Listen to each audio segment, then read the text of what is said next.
3, 2. Bismillahirrahmanirrahim.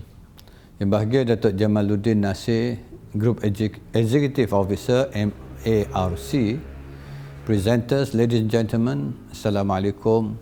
Very good morning to all of you. It is a pleasure for me to be here today to officiate the Malaysian Rating Corporation Berhad MARC 360 Sustainable Infra 2021 virtual conference. As Malaysia aspires towards sustainable development, this conference, which underlines the importance of sustainability in infrastructure development, challenges and issues in achieving this goal, is timely. The concept of sustainable development has been at the heart of Malaysia's development approach since the 1970s, where the emphasis was placed on eradicating poverty, improving the well-being of the rakyat, providing universal access to education, and care for the environment. Since then, Malaysia's national development plans have continuously strived for the elements of sustainable development to be included in project planning in assuring dynamic economic growth. The aims for equitable distribution at all sections of society and balanced development through access to basic infrastructure and utilities, education and healthcare services, and environmental conservation. Flying this, Malaysia, together with 192 other world leaders, adopted the 2030 Agenda for Sustainable Development at the United Nations General Assembly in New York on September 25, 2015. This was a global commitment towards a more sustainable, resilient and inclusive development as defined by the 17 Sustainable Development Goals, or in short SDGs, and 169 targets. In recent development, the 26th session of the Conference of the Parties, or COP26, encompassing the United Nations Framework Convention on Climate Change, or UNFCCC, was held on the 31st of October to 13th of November 2021 in Glasgow, Scotland. Discussed issues on governance, adaptation and mitigation of climate change. The Ministry of Works supports Malaysia's stance at COP26 and agrees that these efforts will enable the country to raise issues on negotiations, methods and commitments to mitigation actions and the necessary funding for climate change, such as low carbon development and green growth. Therefore, it is evident that sustainability has always been part of our national agenda, especially at the Ministry of Work, in our goal towards sustainable development, which has been in motion for decades. Ladies and gentlemen, with the COVID-19 pandemic traversing our lives for almost 2 years, it is evident that the general public has been badly affected economically, psychologically, and most significantly, the loss of lives and livelihood. From the Ministries of Work's perspective, the pandemic of COVID-19 will pose new challenges and opportunities for the government to synchronize the economy towards more sustainable and equitable pathway. Therefore, prioritizing sustainable and inclusive development is the strategic way forward for the country. Ladies and gentlemen, as I have mentioned in other platforms, the COVID-19 pandemic has impacted all economies around the world, where the Malaysian construction industry also recorded an estimated loss of 42 billion ringgit since the start of the Movement Control Order, or MCO, in March 2020. Consequently, the construction sector declined by 19.4% in 2020 and by 10.4% in the first quarter of 2021.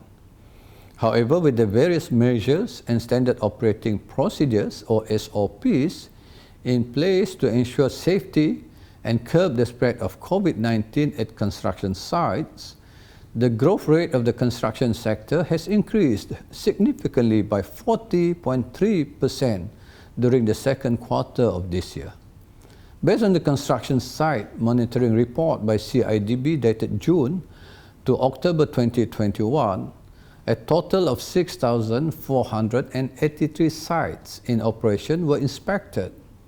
Out of this number, 6,340 sites, or 98%, complied with the SOPs, which proved that the Ministry of Work and CIDB continuous effort to ensure safety and security at construction sites in Malaysia is effective, especially as we move to phase 4 of the National Recovery Plan. The COVID-19 pandemic has not only caused financial and labor shortages, but has led to other obstacles, for instance, disruption of the supply chain for materials such as iron and steel due to bureaucratic processes in countries where these materials are sourced.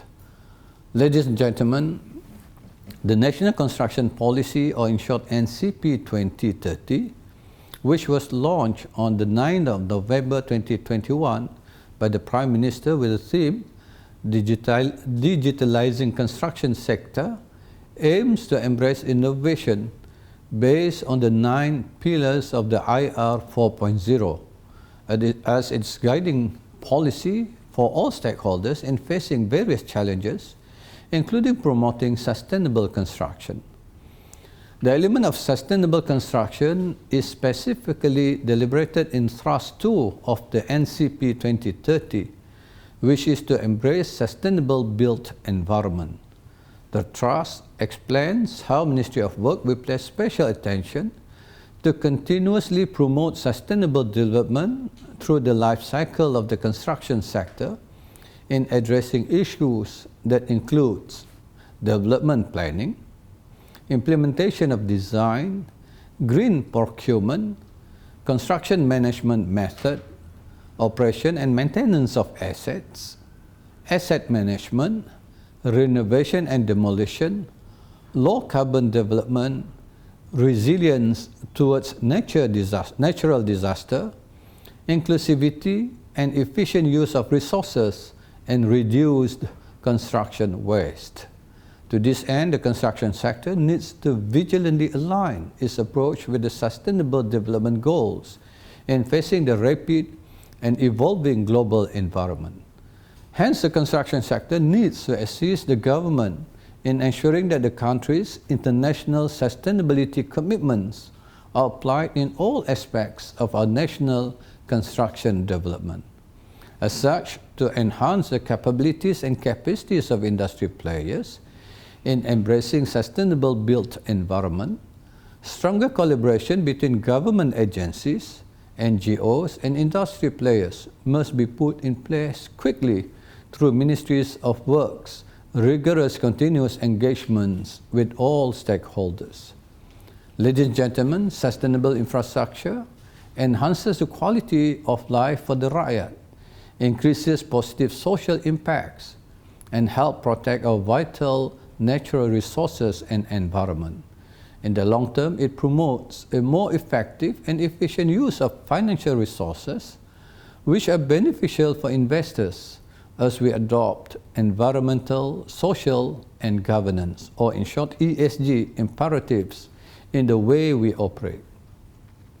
It is of utmost importance for us to plan, design, construct, and maintain infrastructure in a way that properly manages any potential impacts on environment, social, health, safety, and risk. A key to successful development of sustainable infrastructure for the nation is the sharing of knowledge, experiences, and lessons learned in strengthening our technical capabilities and capacities. I believe the conference is apt, given the current economic and environmental conditions, as we incorporate the values of sustainability, specifically the ESG consideration and discussions on the implementation of the prescribed goals for current and future infrastructure projects. Finally, please allow me to reiterate the government's commitment to facilitate the growth and enhancement of sustainable infrastructure in Malaysia through innovation, whilst ensuring a steady path towards continuous economic growth for the country. Looking forward, the overall landscape will likely continue to be uncertain with the after effects of the pandemic, which has disrupted our lives. Inshallah, these challenges will pass as we remain fortitude and agile to capitalize on the waves to recover and grow. With that, I would like to thank ARC for inviting me this morning and wish all of you a fruitful time at this conference. Thank you. Boleh